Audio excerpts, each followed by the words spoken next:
No dia 24 de dezembro, uma véspera de Natal, no ano de 1979, pouco mais de 8.000 soldados da União Soviética foram enviados para a cidade de Cabul, capital do Afeganistão, para derrubar o governo de Hafizullah Amin, líder da ala mais conservadora do país. O conflito marcou o início de uma longa história de guerras e destruição no país islâmico, algo que continua até os dias de hoje, como você pode ver pelos noticiários. Mas afinal, como tudo deu tão errado no Afeganistão?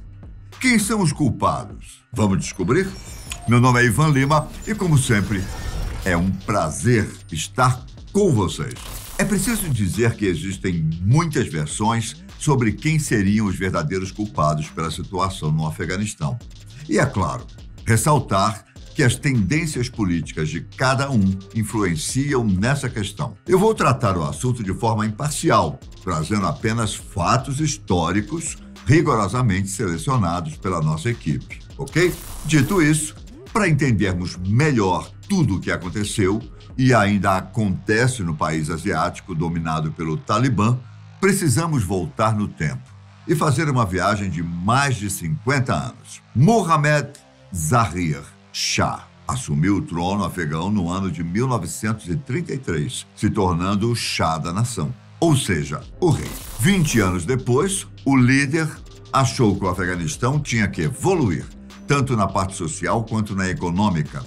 Ele fez duas manobras políticas inteligentes para a época. O ponto de partida foi a divisão do seu poder, elegendo um primeiro-ministro, o general Khan, primo do rei. Isso seria bom para sua imagem com a população, demonstrando não ser um comandante egoísta e que teria atitudes inteligentes nas relações diplomáticas. E a segunda manobra envolveu exatamente a diplomacia. Em 1953, a Guerra Fria estava em uma fase evoluída e Mohammad Zahir Shah começou a se relacionar com as duas grandes nações daquele período, Estados Unidos e União Soviética. Era algo diferente do que acontecia com os outros países, dominados pelo poder político desses dois gigantes. O chefe do Afeganistão mantinha uma relação neutra com as potências, o que garantia a ele soberania interna e uma melhora nos laços comerciais e no âmbito militar, já que o exército recebia treinamento de americanos e soviéticos. A dupla queria expandir sua influência na região. O momento de neutralidade durou cerca de 20 anos.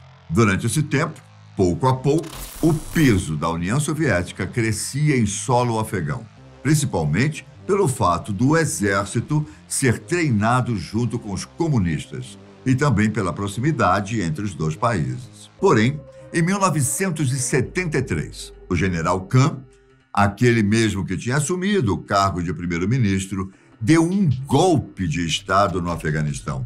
Enquanto o Shah Zahir estava em uma viagem na Itália, o comandante-geral não tentou nenhuma retaliação e, assim, Khan se tornou o novo ditador. Ele era próximo dos soviéticos, embora mais de uma maneira publicitária do que política. Por trás das cortinas, o homem se aliava com outras nações islâmicas que eram inimigas dos comunistas, como, por exemplo, o Irã. A situação ficou insustentável e no ano de 1978, um partido afegão ligado à União Soviética deu outro golpe de Estado. Dessa vez, o desenrolar da história já mostrava que algo daria errado. O novo líder do Afeganistão, Mohammad Taraki, iniciou uma série de ações progressistas, como a reforma agrária, a educação laica, ou seja, sem a intervenção da religião islâmica e ainda, talvez, a atitude mais polêmica, a permissão da entrada das mulheres na política. Como você pode imaginar, essas mudanças não agradaram a população conservadora e religiosa e nem os fazendeiros, que tinham medo de perder suas terras. Foi nesse momento que diversos grupos rebeldes surgiram no país. Eram conhecidos como Mujahideen, porém receberiam nomes mais populares no futuro. Daqui a pouco eu falo sobre eles, mas com certeza você já ouviu falar sobre esses grupos. As tropas começaram a executar ataques terroristas além de praticarem combates contra as forças armadas. Os confrontos e a crescente onda de insatisfação do povo com as reformas progressistas levaram a mais um golpe de Estado em 1979, o terceiro na década. O novo governante, Hafizullah Amin, mesmo fazendo parte do partido mais à esquerda do Afeganistão, não agradou à União Soviética. Os comunistas temiam que um novo presidente se aproximasse dos Estados Unidos, fazendo com que os primeiros aliados perdessem a influência e territórios. E foi aí que tivemos a invasão dos soviéticos no Afeganistão. E é também nesse momento que os americanos entram na história. Em 1979, os Estados Unidos, derrotados na Guerra do Vietnã, perceberam que interferir na vida do Afeganistão seria uma chance de vingança. Afinal, o revés no Vietnã tinha acontecido em boa parte por causa do auxílio comunista às forças rebeldes vietnamitas. Caso você não saiba, a principal característica da Guerra Fria é que não existiu diretamente combate entre norte-americanos e os soviéticos. Qualquer intervenção estadunidense seria a indicação de um conflito de grandes proporções. Nenhum dos lados queria isso.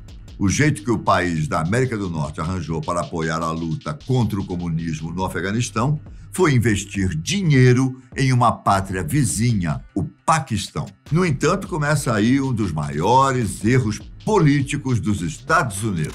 Eles patrocinaram de maneira descontrolada o ISI, que seria uma espécie de CIA do Paquistão. O órgão ficou responsável por armar, treinar e financiar os grupos Mujahideen, os mesmos que se revoltaram contra o domínio soviético no Afeganistão. A curto prazo, pode até se dizer que foi um sucesso. A invasão em terras afegãs foi um ponto negativo para o governo soviético. Os grupos terroristas, inicialmente bancados pelos americanos, provocavam combates e mortes. Durante os 10 anos da Guerra Civil do Afeganistão, os comunistas gastaram quase 3 bilhões de dólares na batalha, além de perderem mais de 15 mil soldados. Esse cenário de horror ainda ficou mais crítico, já que as estimativas apontam para a morte de 1 milhão de civis afegãos. Em 1989, os últimos soldados soviéticos foram retirados do país. Como era de se esperar, os grupos Mujahideen rapidamente subiram ao poder. 3 anos depois, os extremistas derrubaram um novo presidente. Em 1994, surgiu o Talibã, após divergências entre as facções que controlavam o território islâmico. A nova turma assumiria o comando 2 anos depois. O resto faz parte da história mais recente. O Talibã, agora no poder do Afeganistão, implementou um severo código de conduta baseado em uma interpretação mais literal do Corão. Esse grupo era parceiro da Al-Qaeda, que tinha como líder o terrorista Osama Bin Laden. Esse homem foi aliado dos norte-americanos na luta contra o domínio soviético no Afeganistão. Lembra quando eu disse que investir nos terroristas tinha sido uma das piores ações políticas dos Estados Unidos? Então, no dia 11 de setembro de 2001, tivemos o atentado mais famoso de todos os tempos.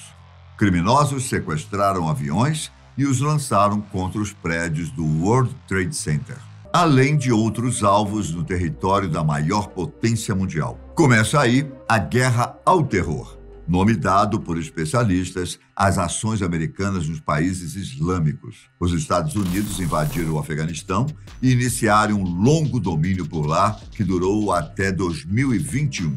Isso também é apontado por muitos estudiosos como um dos grandes movimentos do Talibã.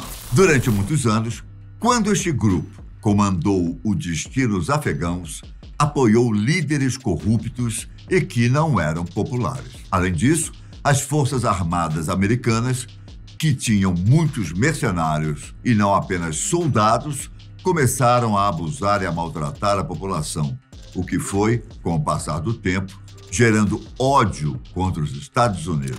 Fato é que a potência mundial falhou em prover estabilidade política e segurança para os afegãos. Os soldados andavam nas ruas das cidades totalmente armados, muitas vezes em tanques grandes e poderosos. Os moradores do Afeganistão nunca tiveram a ideia de estarem protegidos. Esses motivos facilitaram a conquista ideológica por parte do Talibã, mas não só isso. O grupo extremista sabia desde o início que não poderia enfrentar as tropas americanas, porém, tinha uma maneira de se esconder e deixar a poeira baixar. Lembra quando eu disse que os Estados Unidos financiaram o Paquistão para combater a União Soviética? Então, há muito tempo, antes da invasão norte-americana às terras afegãs, o Paquistão já era um aliado em questões ideológicas. Os membros do Talibã simplesmente fugiram para o vizinho, onde puderam reconstruir seu poder bélico, ironicamente, com os meios que os americanos forneceram durante décadas. Com o tempo, os estadunidenses não conseguiram manter o domínio no território. Muito dinheiro havia sido gasto, os objetivos estavam longe de serem concluídos e a opinião pública estava pedindo a retirada das tropas. Isso aconteceu esse ano. E, como eu falei, o Talibã estava lá, o tempo inteiro, esperando as forças inimigas se retirarem. Tudo sob a tutela dos afegãos, que perderam a esperança nos Estados Unidos. Importante lembrar que eu estou trazendo apenas acontecimentos históricos. Como expliquei durante o vídeo, o desastre do Afeganistão teve início muito antes da invasão americana. Porém, fatos são fatos. E espero que você tenha gostado da análise de hoje.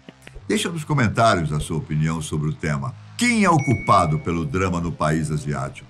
Existe saída para os afegãos? Eu fico por aqui.